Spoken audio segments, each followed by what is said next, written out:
In a criminal underworld ruled by men, these 10 women did more than survive. They rewrote the rules. From millionaire madams to cartel queens, from Camorra assassins to the infamous Lady Al-Qaeda, each name unveils dark secrets. The question is, are you ready? Anna Christina's story begins like a suburban fairy tale, only to unravel into a scandal that shook Manhattan's elite.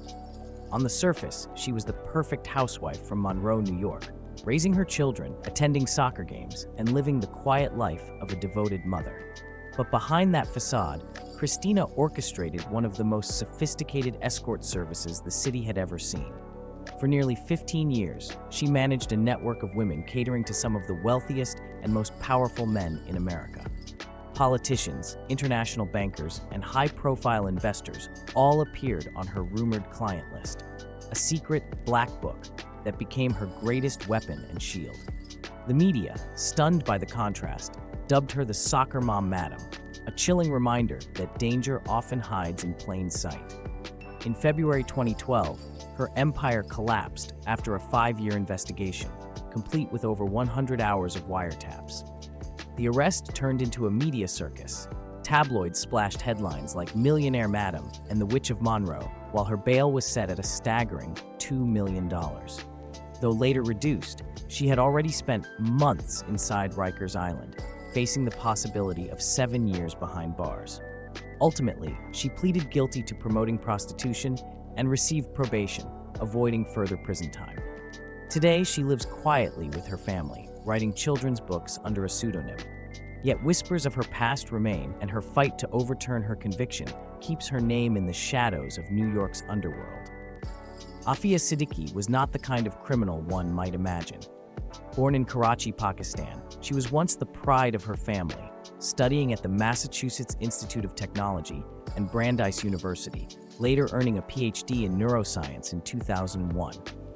But behind that academic brilliance lay a secret that would shock the world. According to US authorities, Siddiqui became known as Lady Al-Qaeda, tied to one of the most notorious terrorist networks, with alleged direct links to Khalid Sheikh Mohammed, the mastermind of the 9/11 attacks. On July 17, 2008, in Ghazni, Afghanistan, everything exploded. When arrested, Siddiqui was found carrying detailed notes on explosives, chemical weapons, and even potential targets, including the Statue of Liberty. More terrifying was the discovery of 2 pounds of sodium cyanide, enough to unleash disaster on a massive scale. But the most dramatic twist came the very next day. During interrogation, Siddiqui suddenly grabbed a US soldier's rifle and opened fire. No Americans were hit, but she was immediately subdued with a gunshot to the stomach. Her trial in New York in 2010 ended with a stunning verdict: 86 years in prison, one of the harshest sentences ever imposed on a woman in a terrorism case. To this day, Afia Siddiqui's case continues to stir fierce debate, turning her into a dual symbol: a fallen academic genius and a female terrorist, caught between the shadows of justice and international politics. Sandra Avila Beltran, the woman dubbed the Queen of the Pacific, became an unsettling icon in Mexico's drug world. Born into a family with blood ties to infamous kingpins like Miguel Ángel Félix Gallardo, her path into the cartel seemed almost inevitable. But Sandra did not merely live in the shadow of her lineage. She carved her own identity by forging a dangerous bridge between Mexico's Sinaloa cartel and Colombia's trafficking networks. Massive cocaine routes across the Pacific coast turned her into the face of wealth and power. Luxurious mansions, sleek cars, and dazzling diamonds that spoke of her empire's reach. Yet that glamour was nothing more than a fragile mask for a ruthless reality. In September 2007, the Queen was arrested in Mexico City alongside her Colombian boyfriend, himself an alleged drug lord. The image of a beautiful, elegant woman in handcuffs instantly dominated headlines and cemented her place in criminal folklore.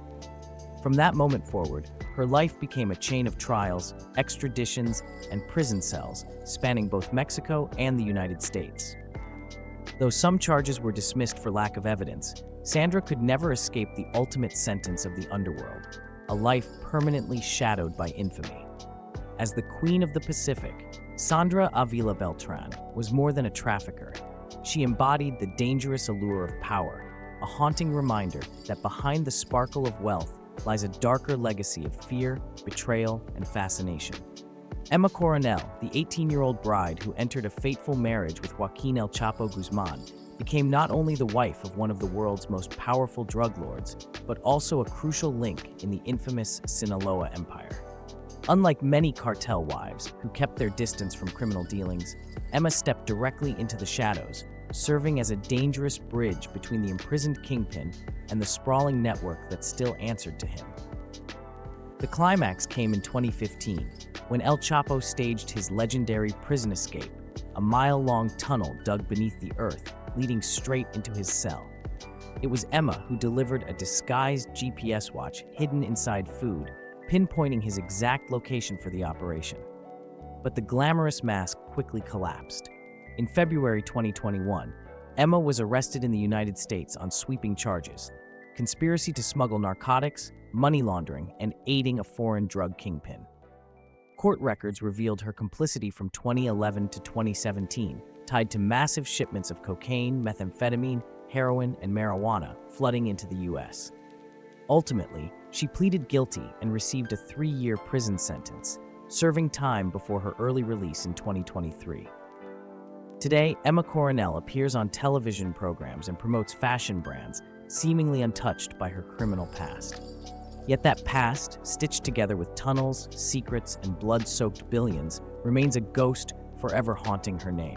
A reminder that once you enter El Chapo's world, you never truly escape. Dolly Cifuentes Villa was born into a powerful criminal dynasty, where blood and cocaine blended into an inescapable legacy. She was not only a member of the notorious Cifuentes Villa clan in Colombia, but also directly tied to the legendary drug lord Pablo Escobar. Her brother once served as Escobar's private pilot, amassing over $200 million in fortune, and Dolly quickly stepped onto the bloody stage of the cartel Underworld. From 2007 onward, authorities accused Dolly and her family of trafficking more than 30 tons of cocaine through sophisticated routes stretching from Colombia, across Central America, into Mexico and the United States. In August 2011, she was captured in Envigado, igniting a tense international investigation. When extradited to the U.S. in 2012, she faced charges of producing and distributing narcotics, crimes that carried a maximum life sentence. Yet, in a shadowy plea deal, she admitted to a single count and received only 5 years in prison, sparking a storm of suspicion. Beyond the crimes, her private life deepened the mystery. Dolly was entangled in a 15-year affair with the brother of Colombia's former president, secretly bearing 2 children with him. When she was released in 2015, she vanished from the public eye, leaving the world to wonder, had this Queen of the Shadows truly retired, or was she still silently pulling the strings of transcontinental drug routes? Marlorie Diana Rosell, known as La Madrina, the Godmother, was a figure who struck fear in both Guatemala and the United States. Born into a middle-class family in Santa Rosa, she did not begin her criminal career with violence, but with cold, calculated financial dealings. By 2003, Rosell was laundering money for at least 3 Colombian drug networks, but her influence quickly expanded, and she became a vital broker in transcontinental cocaine trafficking. By 2012, her power had grown so immense that the U.S. Treasury placed her on the Specially Designated Narcotics Traffickers list under the Kingpin Act. Authorities accused Rosell of moving tons of cocaine each month through Guatemala, Honduras, and Panama, while laundering tens of millions of dollars through legitimate businesses. What made her most terrifying was her vast web of alliances, from Guatemala's powerful Lorenzana clan to Mexican cartels like the Zetas and Sinaloa. But the most dramatic twist came in September 2014, when Rosell suddenly surrendered in Miami.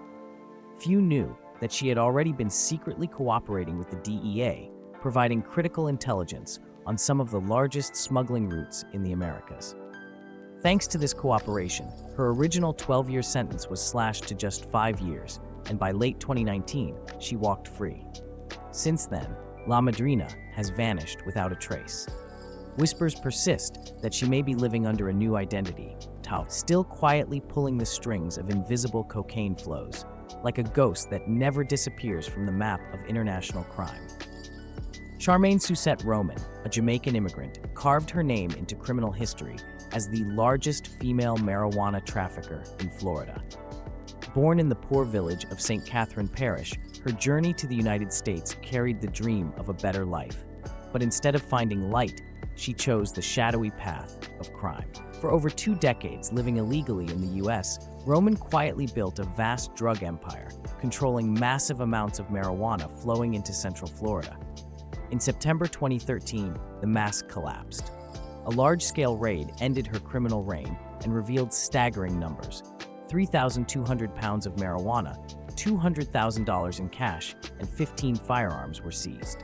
Investigators also discovered Roman had laundered at least $3 million at the Wynn Casino in Las Vegas, a chilling testament to the sophistication of her money-washing tactics. Yet what made the case truly shocking was not only the scale, but the bitter irony. A woman who maintained the appearance of legitimacy through concert promotion, drove a luxurious Land Rover, and lived like a successful businesswoman.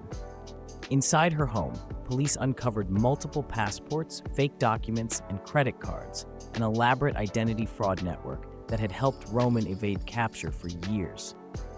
The story turned even more tragic when it was revealed that she supported her children and grandchildren, while her family had no idea of the dark empire hidden behind her facade. In 2017, her daughters even appeared in the documentary American Gangster, Trap Queen, cementing her notoriety in popular culture. By 2022, Roman was reportedly in ICE custody, but the shadow of the marijuana queen remained cloaked in mystery, leaving one haunting question: was she merely a criminal, or had she already become a symbol? Maria Chata Leon was not just another name in Los Angeles' underworld. She was the symbol of a criminal dynasty built on blood, drugs, and family. Born in Mexico, Leon crossed into the United States and quickly carved out her place within the Avenue Street Gang, where violence and power were the only rules of survival. What set her apart was her double role, both a ruthless gang leader and the mother of 13 children, each believed to be directly involved in her illegal operations. Her home, marked by a peculiar satellite dish on the driveway, was more than a residence. It was the command center of a family-run criminal empire. Through cold-blooded leadership and unwavering control, Maria transformed her family into a blood army, bound by loyalty and ready to do whatever it took to protect the dynasty. The accusations against her were staggering, ranging from drug trafficking and human smuggling to extortion and murder. In September 2009, she pled guilty to extortion and conspiracy to distribute crack cocaine, receiving an 8-year federal sentence. Yet even behind bars, the name Chata continued to inspire fear across the streets of Los Angeles. Authorities deported her back to Mexico multiple times, but Leon always found her way back, as though Los Angeles itself was indispensable to her reign. Around 2017, after serving her sentence, she seemed to vanish from public records. But in the criminal underground, whispers persist. Maria Chata Leon never truly left the game. She merely stepped into the shadows, waiting for the right moment to remind the world that even darkness can carry the name of a mother. Maria Licciardi, known as La Madrina, the Godmother, is one of the rare women who rose to power within the brutal world of Italy's Camorra. Born in Naples into a notorious Mafia family, she was quickly swept into the vortex of power after the death of her brother, Gennaro Licciardi, one of the founders of the Second Digliano Alliance. When she took over, Maria shattered gender barriers, becoming the true leader of the Licciardi clan and commanding an alliance of more than 20 Camorra families. Under her cold and calculating leadership, Naples transformed into a giant drug supermarket, where every street bore the mark of the Camorra. She expanded operations beyond narcotics into prostitution, cigarette smuggling, and extortion. What made Licciardi especially feared was her cunning strategy. She controlled information, silenced potential informants, and ruled with intellect rather than brute force. But not all her plans went smoothly. The 1999 scandal over toxic heroin, which caused multiple addict deaths, ignited a violent gang war marked by car bombs and even bazooka attacks.